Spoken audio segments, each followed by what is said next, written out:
Hello student, today we will next lecture of electrochemistry. Student, previous lecture में हमने study किया था electrode potential क्या होता है। हमने types of electrode potential study किया, जिसमें there are two types of electrode potential मैंने देखा था, oxidation potential and reduction potential.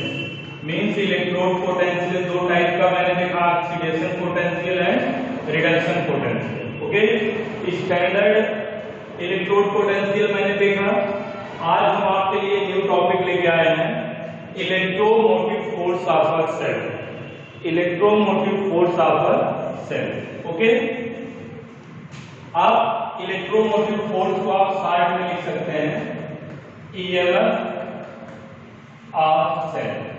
Okay, EMF of cell. आप देखिएगा इसकी डेफिनेशन क्या होती है EMF ऑफ सेल की। It is the potential difference between cathode and anode when no current is withdrawn from the cell. Okay student, जब हमारा cell working में नहीं होता, गैल्वेनिक सेल हम पढ़ेंगे, इसमें इलेक्ट्रोकेमिकल सेल स्टडी कर रहे हैं, उसी की बात हो रही है। जब सेल वर्किंग में ना हो तो वहां पे क्या होता है, वो EMF ऑफ सेल बोला जाता है। और जब सेल वर्किंग में हो उसे सेल पोटेंशियल बोलते हैं। सेल पोटेंशियल और EMF के बीच स्टूडेंट बहुत थोड़ा माइन्यूट अंतर है, ठीक है। मींस जब सेल वर्किंग में हो, मैंने लिख दिया है when no current is withdrawn from the cell. Okay, और एक बात, EMF ऑफ सेल में स्टूडेंट जो सेल होता है मैक्सिमम वोल्टेज डिलीवर करता है। Okay, it is the maximum voltage a cell can deliver. यहां हम लिख दें पॉइंट में, it is the maximum voltage, it is the maximum voltage cell can deliver. Okay, बहुत इंपॉर्टेंट पॉइंट है, it is the maximum voltage cell can deliver. EMF में cell हमारा maximum voltage deliver करता है। नेक्स्ट हमारा इसमें जो सबसे इंपॉर्टेंट पॉइंट है, EMF ऑफ सेल को हम मेजर करते हैं। किससे मेजर करते हैं स्टूडेंट? पोटेंशियोमीटर से मेजर करते हैं। या आपके एग्जाम का एक नंबर का क्वेश्चन भी होता है, EMF ऑफ सेल को हम किससे मेजर करते हैं? पोटेंशियोमीटर से। कुछ स्टूडेंट गैल्वेनोमीटर लगा के आते हैं, तो गलत है। यहां पे लिख दें, it is the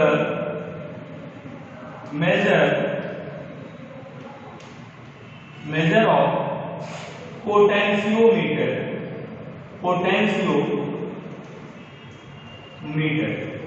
okay, it is the measure of potentiometer। हमने देखा EMF ऑफ सेल के बारे में, और यहाँ पे एक फॉर्मूला हमें यहाँ निकल के आता है, it is the potential difference cathode and anode. Okay, हम यहाँ फॉर्मूला लिखते हैं जो मुझे मिल रहा है, EMF of cell is equal to cell potential of cathode minus यहाँ पे ये इलेक्ट्रोड पोटेंशियल जो है हमारा किसका है? Anode. Okay, E cathode minus E anode, ये आपका फॉर्मूला है, जो बहुत ही इंपॉर्टेंट फॉर्मूला है। EMF ऑफ सेल को हम E सेल भी लिख सकते हैं। क्या लिख सकते हैं? सेल पोटेंशियल भी लिखते हैं इसे, E सेल से भी हम इसे डिनोट करते हैं। क्योंकि EMF ऑफ सेल और E सेल दोनों की वैल्यू क्या होगी, जब भी हम यूज करेंगे सेम वैल्यू यूज करेंगे। ये हम कह सकते हैं EMF of cell is equal to E cell. Okay, या cell potential of the cell. E cell is equal to क्या हो जाएगा? E cathode minus E anode. Okay student, ये फॉर्मूला हो गया आपका, चाहे आप इसे EMF ऑफ सेल बोले, चाहे आप सेल पोटेंशियल बोले। तो मैं आपको यहाँ पे डिफरेंस भी बताऊंगा। जैसे अब मैं आपको स्टूडेंट यहाँ बता देता हूँ सेल पोटेंशियल क्या होता है। सबसे इंपॉर्टेंट बात, आप कंफ्यूज रहेंगे कि इलेक्ट्रोमोटिव फोर्स ऑफ सेल तो आप जाने, बट सेल पोटेंशियल क्या होता है ये भी आप जान लें। Cell potential.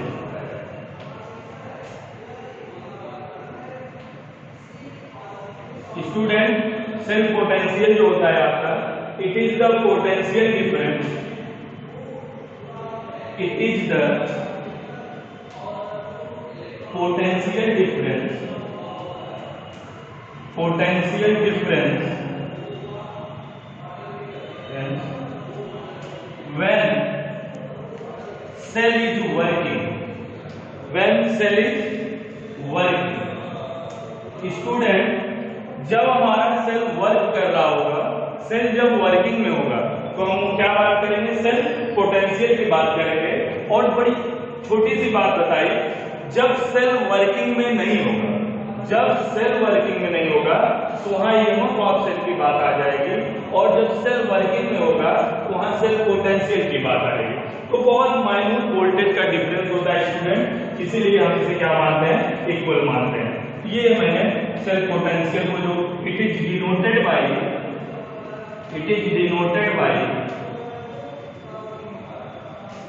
ई सेल। ओके, हम यहां पे बात करेंगे, हमारा सेल पोटेंशियल हो गया। तो हम यहां पे देख सकते हैं स्टैंडर्ड, मुझे अगर ईएमएफ ऑफ सेल देखना हो, स्टैंडर्ड ईएमएफ ऑफ सेल या स्टैंडर्ड सेल पोटेंशियल, तो हमारा फॉर्मूला क्या हो जाएगा स्टैंडर्ड के लिए, ये ई नॉट हो जाएगा। आपको पता है student, E not cell is equal to आपका हो जाएगा ई नॉट कैथोड, स्टैंडर्ड हम ले रहे हैं इलेक्ट्रोड को, और ई नॉट एनोड। ओके, और जो सबसे इंपॉर्टेंट बात है, आपको जानने वाली बात यहाँ पे ये है कि आप पूरे इलेक्ट्रोकेमिस्ट्री के अंदर, चाहे आप यहाँ पे सेल पोटेंशियल कैथोड का ले रहे हैं या एनोड का ले रहे हैं, हमेशा आपको क्या लेना पड़ेगा, रिडक्शन पोटेंशियल लेना पड़ेगा। क्या लेना पड़ेगा, रिडक्शन पोटेंशियल यूज करना पड़ेगा। ओके, ये आपका आरपी, जैसे स्टार्ट लिख दे रहा हूं आरपी, और यहां पे क्या यूज करेंगे आप हमेशा, एसआरपी, स्टैंडर्ड रिडक्शन पोटेंशियल। नहीं दी होगी तो वैल्यू को क्या करेंगे, चेंज कर लेंगे। मैंने आपको फॉर्मूला बताया था, याद होगा, SOP equal to minus SRP. Okay, standard oxidation potential equal to negative of standard reduction potential. तो ये बात आप याद रखिए स्टूडेंट। यहां पे हमने एक नोट आपको लिखवाया है, देखिए note, cell potential is always lesser than EMF. Okay, cell potential जो होगा आपका हमेशा ये क्या होगा, लेस होगा कंपेयर देन ईएमएफ। ईएमएफ की जो वैल्यू होगी वो मैंने क्या बोला था, मैक्सिमम वोल्टेज डिलीवर करता है। ये क्या करता है, मैक्सिमम वोल्टेज अगर डिलीवर करेगा तो जाहिर सी बात है सेल पोटेंशियल वर्किंग के टाइम काम करेगा, और यदि हम वर्क के टाइम में पोटेंशियल डिफरेंस लेते हैं जब सेल स्टॉप होता है, तो इसीलिए स्टूडेंट क्या करते हैं, तो cell potential always lesser than EMF. Student next हमारा टॉपिक है, और एक बात न्यूमेरिकल पर्पस के लिए, for numerical purpose cell potential और ईएमएफ की वैल्यू को हम क्या करेंगे, सेम यूज करेंगे। ठीक है, both value will be same.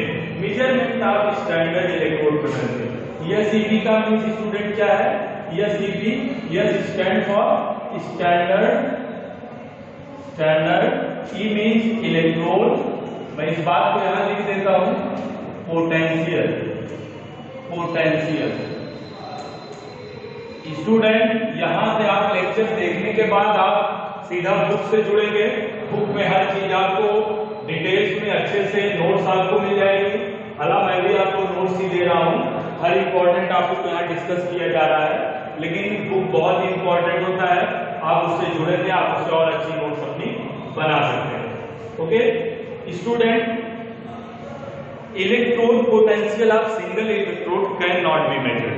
Student अगर सिंगल इलेक्ट्रोड का हम इलेक्ट्रोड पोटेंशियल मेजर करना चाहें तो हम कभी भी मेजर नहीं कर सकते।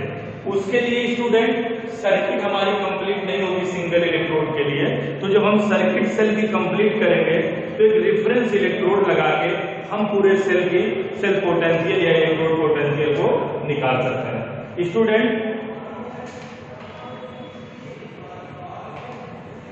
यहां पे देखते हैं electrode potential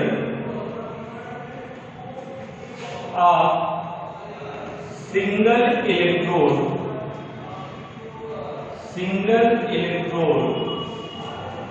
can not be measured. Student, electrode potential of single electrode cannot be measured directly.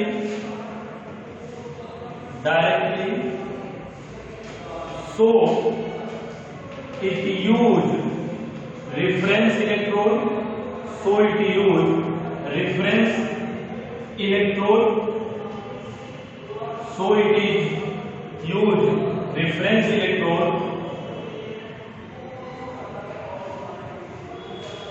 which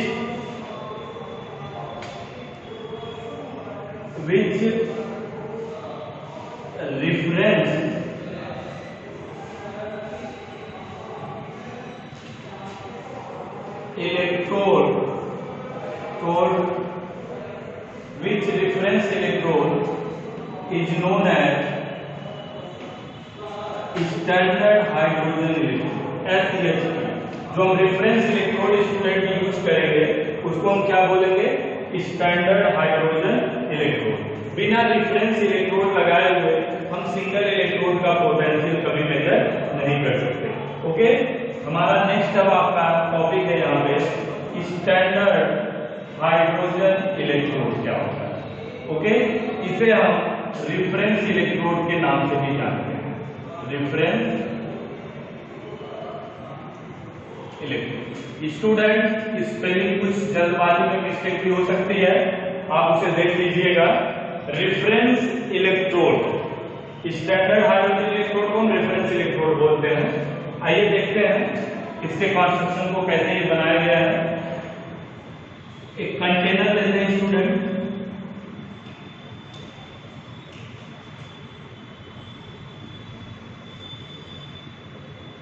container लेते हैं। कंटेनर के अंदर हम एसिड का सॉल्यूशन लेते हैं, एक इलेक्ट्रोलाइट लेते हैं जो एसिडिक होता है हमारा। ओके, मीन्स हम कह सकते हैं 1 मोलर HCl का सॉल्यूशन इसमें लेते हैं, 1 मोलर HCl का solution. Yes, okay, 1 molar HCl concentration का सॉल्यूशन है, जिससे यहाँ HCl से मुझे क्या मिल रहा है? यहाँ पे H+ आयन मिल रहा है। इसमें हम एक रॉड डिप करते हैं, प्लेटिनियम की रॉड डिप करते हैं, जो कि प्लेटिनियम ब्लैक से कोटेड होती है।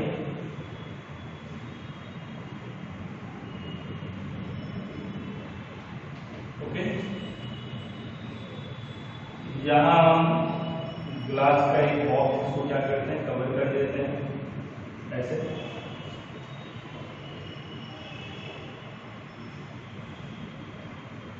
फिगर आप और अच्छा बना लीजिएगा। यहां से मैं बाहर से हाइड्रोजन गैस पास करवाता हूं, क्योंकि आपको पता है कि गैस का इलेक्ट्रोड तो पॉसिबल है नहीं।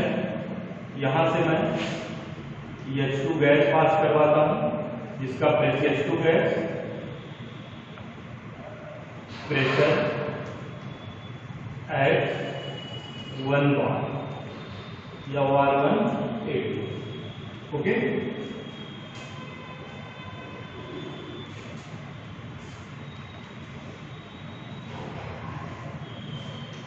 Platinum wire coated with platinum black. Okay student mind करिएगा, हमने यहाँ पे एक इलेक्ट्रोलाइट सॉल्यूशन लिया है इसका, जहां से H++Cl- इसमें आयंस कंटेन है। मैं यहाँ से मुझे H+ मिल रहा है सॉल्यूशन के अंदर, मैं इस पे H2 गैस जो है पास करवाता हूँ प्लैटिनम इलेक्ट्रोड पर, क्योंकि ये इलेक्ट्रोड पर एक सरफेस प्रोवाइड करता है प्लैटिनम हमें, जिसमें हम ऑक्सीडेशन और रिडक्शन करा सकते हैं। स्टूडेंट, यहाँ पे हम देखेंगे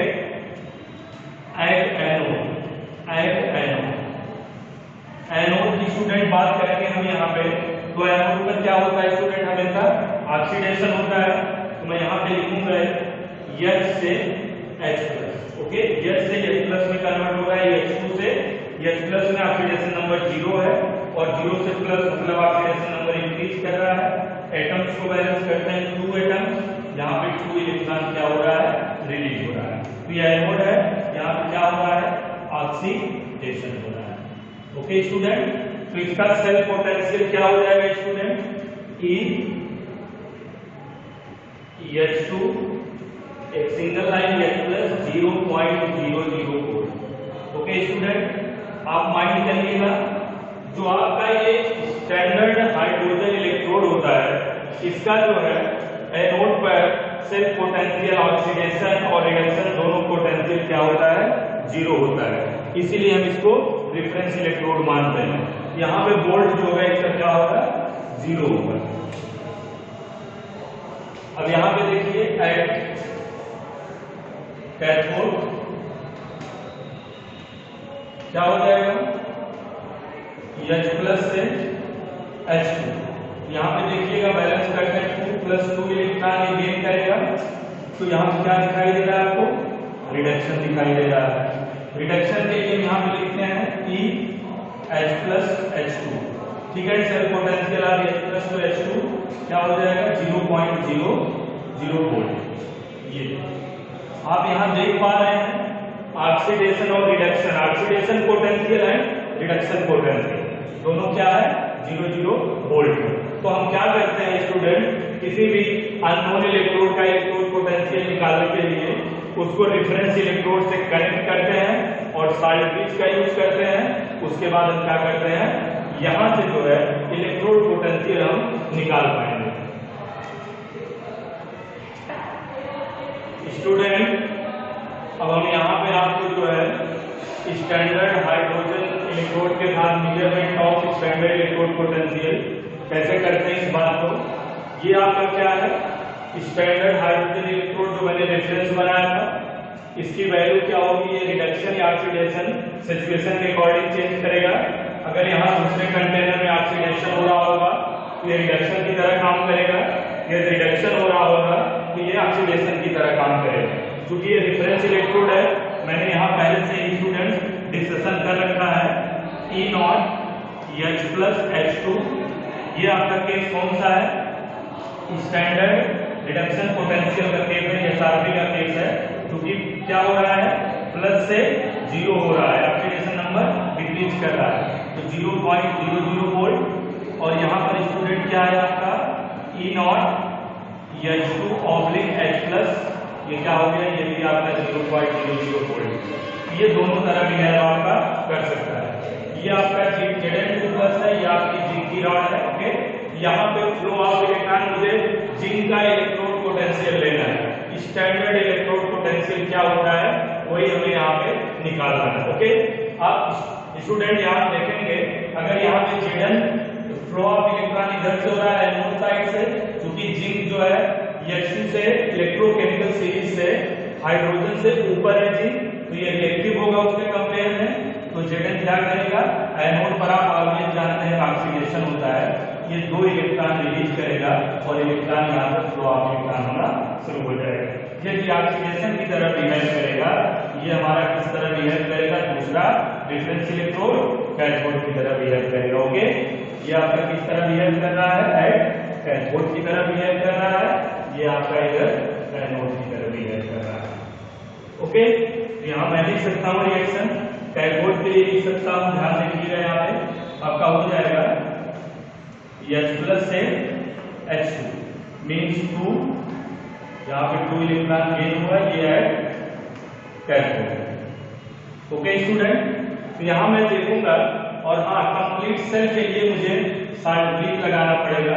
आप कभी मत भूलिएगा साल्ट ब्रिज को, साल्ट ब्रिज बहुत इंपॉर्टेंट है। पूरा मैंने इसका कंस्ट्रक्शन समझाया है, क्या होता है salt bridge, important salt bridge की सब मैंने आपको डिटेल्स में समझाया हुआ है। ओके स्टूडेंट, यह आपका साल्ट ब्रिज।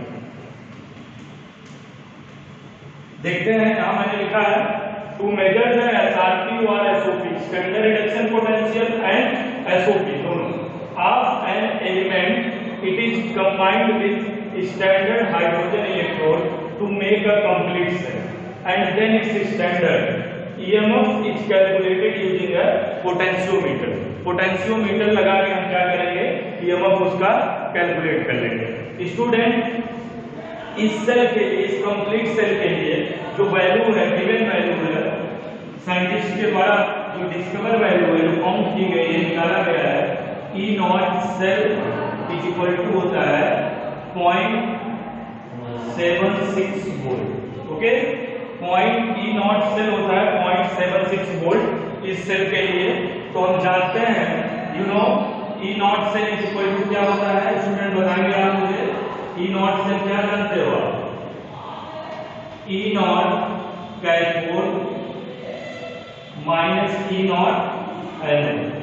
स्टूडेंट याद रखिएगा, E नॉट सेल इस सेल के लिए, कोई कंप्लीट सेल के लिए नॉट सेल की वैल्यू 0.76 वोल्ट होती है, सेल पोटेंशियल स्टैंडर्ड। तो E नॉट से डिनोट है E naught cathode minus E not anode. मैंने बोला है इसमें भी वैल्यू रहेगा, आपको जो कैलकुलेट करना पड़ेगा वो हमेशा SRP लेना पड़ेगा। क्या लेना पड़ेगा स्टूडेंट? SRP की वैल्यू लेनी पड़ेगी।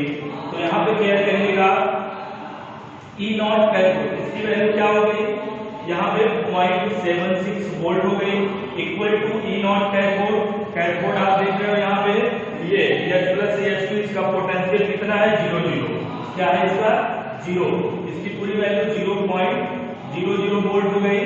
अब यहाँ पे मैं आगे लिखूंगा, यहाँ पे लिखूंगा इसको SRP जगह का है, प्लस सॉरी माइनस है, माइनस E नॉट एनोड, यही मुझको निकालना है। तो E नॉट एनोड पर मैं क्या लिखूंगा स्टूडेंट, Zn से Zn2 प्लस में कन्वर्ट हो रहा है जी, तो लिख दूंगा यहाँ पे, पैर के नीचे लिखना है स्टूडेंट, नीचे Zn से Zn2 plus E naught Zn2 plus, ये वैल्यू पूरी हमारी 0 है।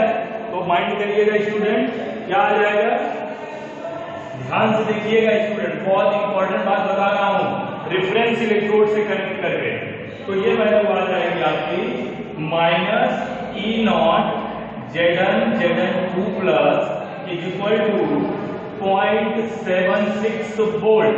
ओके, और फिर E naught Zn2 plus is equal to minus 0.76 volt. ये हो गया आपका SOP, standard oxidation potential of zinc. तो ये आ गया जिंक इलेक्ट्रोड का माइनस 0.76 वोल्ट। इसको क्या बोलेंगे स्टूडेंट, ये बोलेंगे हम SOP, स्टैंडर्ड ऑक्सीडेशन पोटेंशियल की वैल्यू है।